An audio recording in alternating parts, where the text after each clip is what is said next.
ये स्थान साधकजनों परमेश्वर के पास से भक्ति करने का स्थान है। आप सच मानिएगा, भक्ति करने वाला व्यक्ति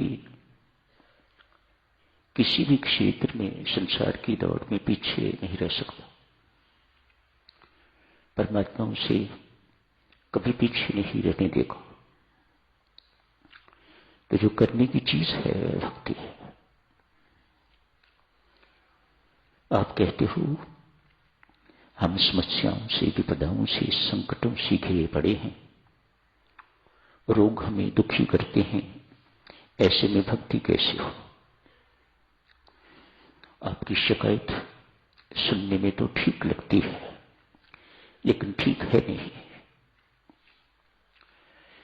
ये दास आपके सेवा में हाथ जोड़ के अरदास करता है, भक्ति करो, शेष सब कुछ अपने आप ठीक होगा। आप कहते हो नहीं, पहले सब कुछ ठीक हो फिर भक्ति करेंगे। ऐसा होता नहीं है। इसीलिए संकट विपदाएं दूर नहीं होती। आप ही विपरीत दिशा में चल रहे हो। भक्ति करो माता, सब कुछ अपने आप ठीक होगा। यदि ठीक नहीं होगा तो फिर भक्ति करेगा कौन? विश्वास से भक्ति करो।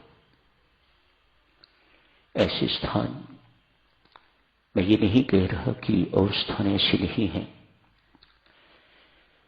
सभी स्थान जहां परमेश्वर विराजमान है, वे स्थान ऐसे ही होंगे जैसा श्री राम शरणम। श्री राम शरणम को किसी भी प्रकार से देवी सज्जनों कम नहीं मानिएगा, छोटा नहीं मानिएगा। बहुत उच्च स्थान है ये। इसकी पवित्रता बना के रखना हमारा कर्तव्य धर्म है।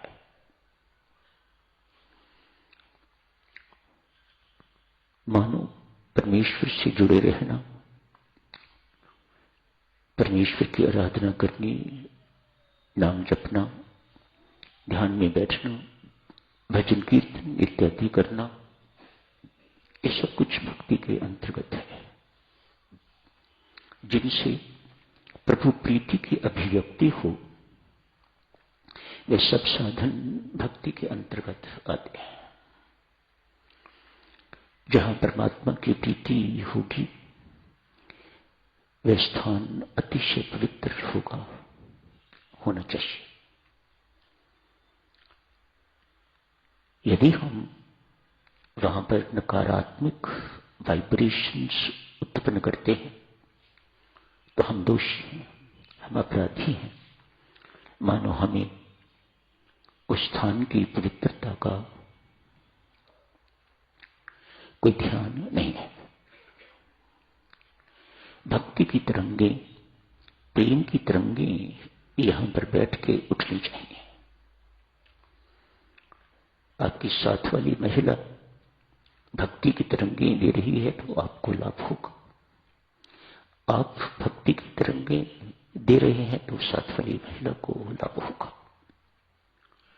सारा वातावरण ही भक्ति की तरंगे, प्रेम की तरंगे, ज्ञान की तरंगे उठा रहा है तो सारी संगत को लाभ होगा। वह स्थान बहुत उच्च बन जाता है। जिन स्थानों पर साधकजनों ऐसा नहीं है, उन स्थानों से दिव्यता उठ जाती है। वे स्थान दिव्य नहीं रहते। ईंट पत्थर के बने हुए बहुत सुंदर स्थान तो दिखाई देते हैं, लेकिन अंदर कुछ नहीं है। वहां जाके आपको शांति मिले ऐसा नहीं लगता। वहां जाके बेटा आपके अंदर प्रेम पैदा हो ऐसा नहीं लगता।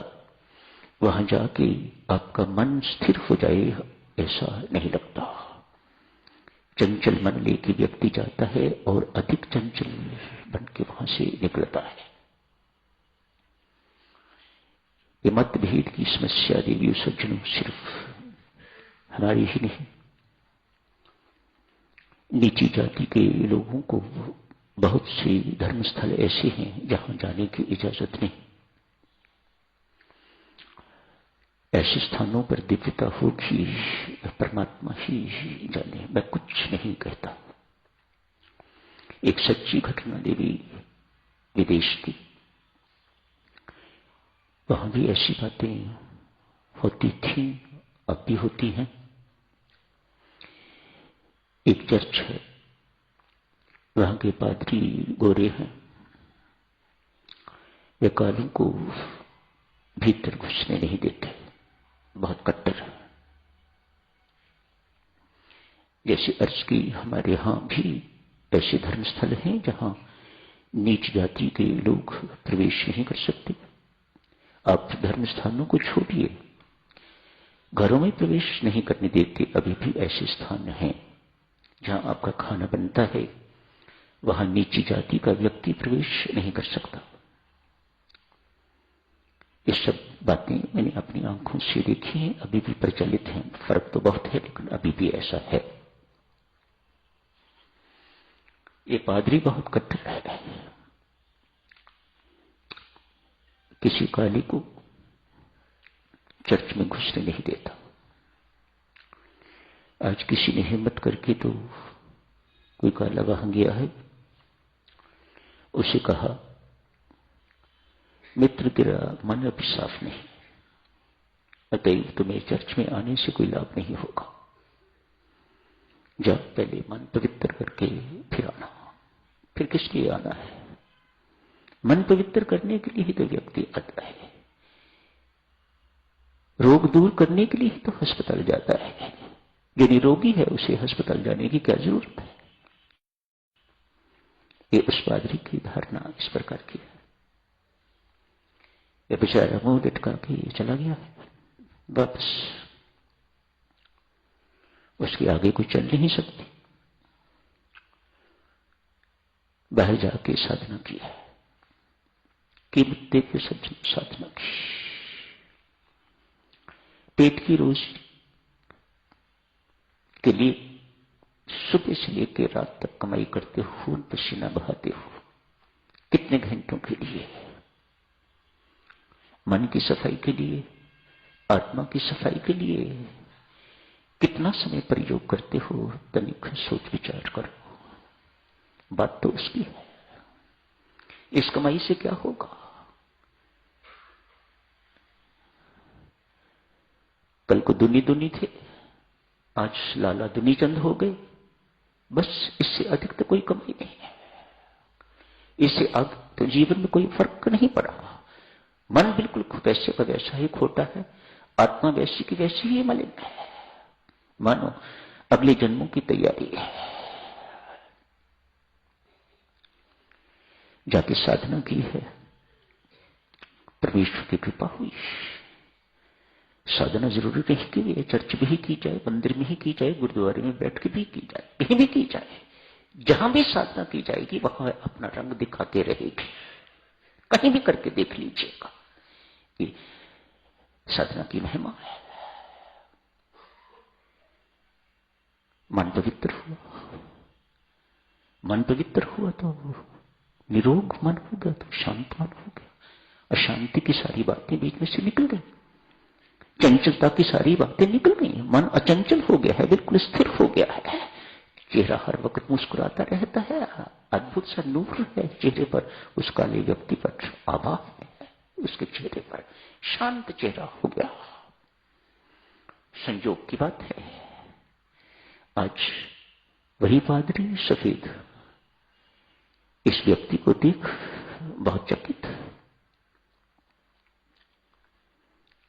बड़ा शांत मुद्रा में कहीं खड़ा है, कोई परवाह नहीं उसे। कोई जा रहे हैं, कोई आ रहे हैं, किसी प्रकार की कोई परवाह नहीं उसे। पादरी को ही बुलाना पड़ा।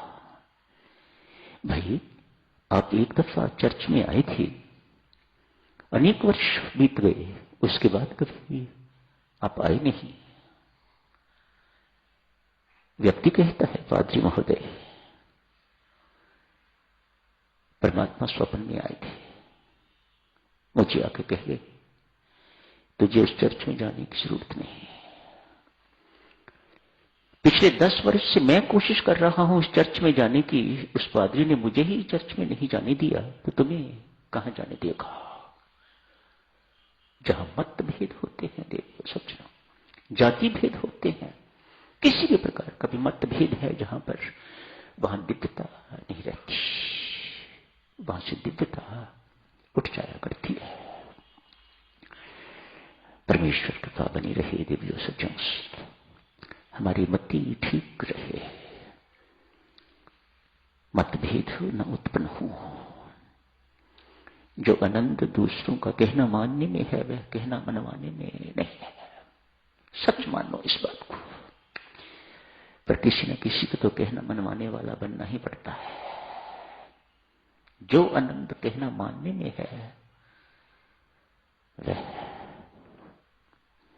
जो आनंद छोटे बन के रहने में है, वह बड़ा बनने में नहीं है। जो आनंद शिष्य बन के रहने में है, वह गुरु बनने में है।